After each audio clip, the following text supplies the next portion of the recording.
Hello everyone. तो जैसा कि आप सभी जानते हैं एसओएल के न्यू एडमिशन्स 2022-23 सेशन के लिए स्टार्ट हो गए हैं 5 अक्टूबर से। लेकिन बहुत से स्टूडेंट्स को अपना एडमिशन फॉर्म फिल करने में कुछ इश्यूज आ रहे हैं, तो उन सारे इश्यूज को हम इस वीडियो में डिस्कस करेंगे। पहला इशू स्टूडेंट के सामने ये आ रहा है कि जब भी वो अपना पूरा फॉर्म कंप्लीट कर ले रहे हैं, उसके बाद जब वो पेमेंट के ऑप्शन पर जाते हैं तो उनके सामने कुछ ऐसा लिखा हुआ आता है, पेमेंट गेटवे इज क्लोज्ड। अब इस केस में आपको क्या करना है, आपको ध्यान रखना है कि पहले जब आप फॉर्म फिल कर रहे थे उस समय कुछ गेटवेज तो ओपन थे और कुछ गेटवेज वहाँ पे क्लोज थे, इसलिए काफ़ी स्टूडेंट्स को वहाँ पे पेमेंट गेटवे क्लोज का ऑप्शन आ रहा था। लेकिन अभी सारे के सारे पेमेंट गेटवेज ओपन कर दिए गए हैं, तो अब आपका ये ऑप्शन नहीं आना चाहिए। अब आपका पेमेंट का ऑप्शन आ जाएगा। अब आपको क्या करना है, अगर ऐसा आपके में शो हो रहा है अभी भी, तो आप ये जो सिक्स ऑप्शन दिख रहा है ये प्रीव्यू के ऑप्शन पे जाएंगे और वहाँ पे नीचे स्क्रॉल डाउन करेंगे तो आपका इस तरह से ऑप्शन आएगा। और यहाँ पे जो ग्रीन कलर का ऑप्शन आपको दिख रहा है प्रोसीड फॉर पेमेंट, इस पे आप जाएंगे तो आपका पेमेंट का ऑप्शन जो यहाँ पे आ जाएगा।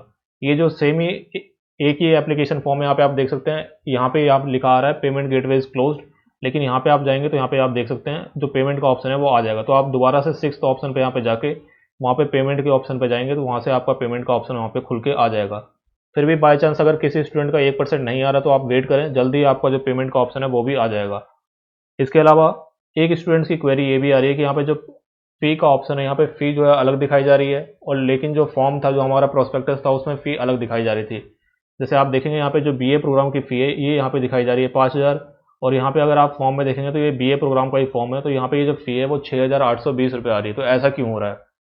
तो देखो, आप अगर प्रोस्पेक्टस में देखोगे तो यहाँ पे नीचे छोटा छोटा मेंशन किया हुआ है कि examination fee for semester 1 and 2 of rupees 1,820 will be paid at the time of addition in addition of the above mention fee. यानी कि यहाँ पे जो फी मेंशन की गई है उसमें आपको एग्जामिनेशन फी भी ऐड करनी पड़ेगी फर्स्ट और सेकंड सेमेस्टर की, जो है 1,820 रुपये। यानी कि इस फीस में आपको 1,820 रुपये अलग से ऐड करने होंगे, तो आपकी फाइनल फीस बनेगी। ठीक है। अब एग्जामिनेशन फ़ी क्या है, आपको फर्स्ट ईयर में फर्स्ट और सेकंड सेमेस्टर आपके होते हैं तो उसके लिए आपको दोनों सेमेस्टर के एग्ज़ाम देने होते हैं, उसके लिए आपको एग्ज़ाम फ़ी पे करनी होती है। तो उन दोनों की एग्ज़ाम फ़ी जो है 1,820 रुपये है। फर्स्ट सेमेस्टर की 910 रुपये और सेकंड सेमेस्टर की 910 रुपये। तो 5,000 में 1,820 रुपये ऐड करने के बाद यहाँ पे ये 6,820 रुपये यहाँ पे दिखाई दे रहा है। तो जितने भी आपके कोर्सेज हैं उसमें जो भी आपकी यहाँ पे फ़ी मेंशन की हुई है उसमें आपको 1,820 रुपये ऐड करने हैं, तो वो आपकी फाइनल फ़ी बनेगी।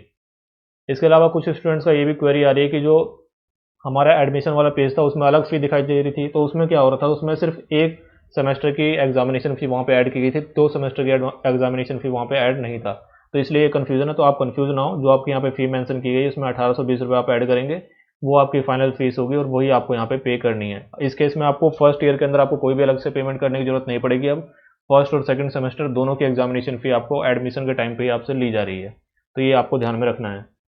इसके अलावा सेकंड इशू एक और स्टूडेंट्स के सामने ये आ रहा है कि जब वो अपने डॉक्यूमेंट अपलोड के सेक्शन में जा रहे हैं तो उनसे उनका जो इनकम सर्टिफिकेट है वो डिमांड किया जा रहा है। अब स्टूडेंट्स को एक बात ध्यान रखनी है कि आपको जो ये इनकम एंड फाइनेंशियल असिस्टेंस वाला ये जो कॉलम है, इसके अंदर आपको सभी में नो करना होगा। अगर आप इनमें से किसी में भी यस करते हैं तो आपको अपना इनकम सर्टिफिकेट वहाँ पे देना होगा। ठीक है। तो यहाँ पे जैसे फाइनेंशियल असिस्टेंस में आपको नो करना होगा, फी कंसेशन में आपको नो करना होगा, बिलो पॉवर्टी लाइन इसमें आपको नो करना होगा।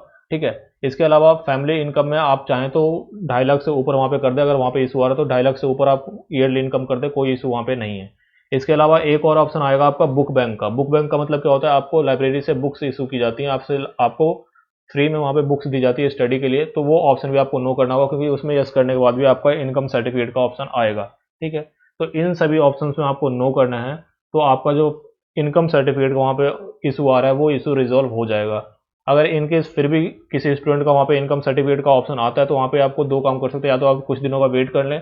उसके बाद क्या, अगर कुछ दिनों का वेट करने के बाद भी आपका वो इशू रिजॉल्व नहीं होता तो आपके पास दो ऑप्शन है। अगर आप दिल्ली के अंदर है तो आप एक बार एसओर के नॉर्थ कैंपस में जाएंगे, वहाँ पे आपका इशू ये रिजॉल्व कर दिया जाएगा। बेसिकली ये टेक्निकल इशू है, ये कोई क्राइटेरिया नहीं है, ये जो वेबसाइट है उसका एरर है। तो अगर आपका कुछ दिनों के बाद भी वो ठीक नहीं होता तो आप एसएल के कैंपस में जाएंगे, वहाँ पे आपका ये इशू रिजॉल्व कर दिया जाएगा।